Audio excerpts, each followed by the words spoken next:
আজারি সাহেব যখন যশোরের বক্তব্যে বললেন যে একদল গেছে আর একদল আসছে খাওয়ার জন্য, তা আমি বললাম যে আজারি সাহেব তো নিজেই আসছে মালয়েশিয়া থেকে সুন্দর পরিবেশে খাওয়ার জন্য।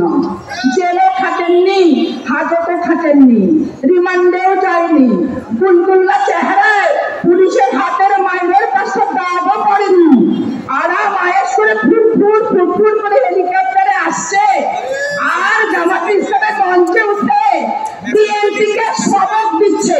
যদি আমরা বলি যে আমরা সংস্কার চাই, কিন্তু সংস্কার যত তাড়াতাড়ি সম্ভব করে আপনারা আমাদের নির্বাচন দেন, তখন তারা বলছে একদল খেয়ে গেল আর একদল খেতে আসছে।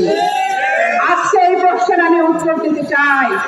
আজকে জামাত ইসলামের বিভিন্ন ইসলামিক বক্তারা যখন বক্তৃতা দিল যে একদল খেয়ে আসছে আর একদল খেয়ে গেছে, বিএনপি তখন এটা প্রতিক্রিয়া ব্যক্ত করলো বিবৃতির মাধ্যমে।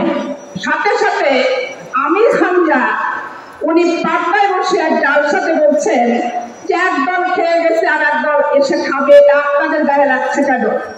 এটা অন্য দলের তো গায়ে লাগে না বলে উনি একটা ভাবি আর দেওয়ারের প্রেমের একটা ইতিহাস ওয়াজের ভিতরে বললেন। এটা আমি খুব ভালো রূপে শুনেছি। আমি এখন আমির হামজাকে বলতে চাই, বাংলাদেশে 5 বছর আওয়ামী লীগ আসছে, 5 বছর বিএনপি গেছে, 5 বছর বিএনপি থাকলে 5 বছর আওয়ামী লীগ আসছে। এইখানে কি জাতীয় পার্টি আর জামাত ইসলাম কখনো বাংলাদেশের রাজনৈতিক অঙ্গনে বিরোধী দল হওয়ার সক্ষমতা বিএনপি থাকা অবস্থায় কি পেয়েছে? বিএনপিকে উপলক্ষ করে যদি আমির হামজা ইসলামিক জলসা নামে কথা বলেন, সেইটার প্রতিবাদ শুধু বিএনপি না, বাংলাদেশের 18 কোটি ভোটার একত্রিত হয়ে করবে এবং আপনার এই বক্তব্যকে প্রত্যাখ্যান করবে।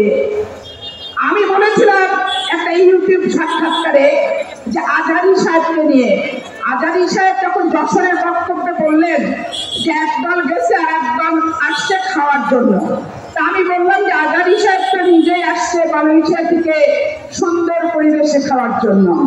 জেলও খাটেননি, হাজতও খাটেননি, রিমান্ডেও যায়নি, বুলবুল্লা চেহারায় পুলিশের হাতের মাইনের পাশে দাগও পড়েনি, আরাম আয়েশ করে ফুটফুট ফুটফুট করে হেলিকপ্টারে আসছে আর জামাত ইসলামের মঞ্চে উঠে বিএনপিকে সবক দিচ্ছে। এই কথায় বলাতে ওনাদের গায়ে অনেক ঝাল ধরে গেল। ওইখানে আবার এই আমির হামজা বলছেন পাপিয়া না, আমি পাপিয়া বলবো না, ওই প্রশ্নটা বাদ দিয়ে দিল ভাই, দিয়ে শুধু পাপি বললো। আজকে আমির হামজাকে বলতে চাই, আমার বাপদাদা 14 গুলশিরে রাখা নাম বিকৃত করার অধিকার ইসলামের কোন আইনে আছে? আগে জানতে চাই। আমার নামের শেষে মন্তব্য বাদ দিয়ে পাপি আপনি হলেন, আমি হলাম। ইসলামের দর্শনটা কি বিভেদ করা? ইসলামের দর্শনটা কি কুচ্চা করা? ইসলামের দর্শনটা কি পরচর্চা করা, পরনিন্দা করা? তা আপনারা ওয়াজের নাম করে শুধু বিএনপি, হারুন আর পাপিয়া, এই যে সারা বাংলাদেশ শুরু করেছেন,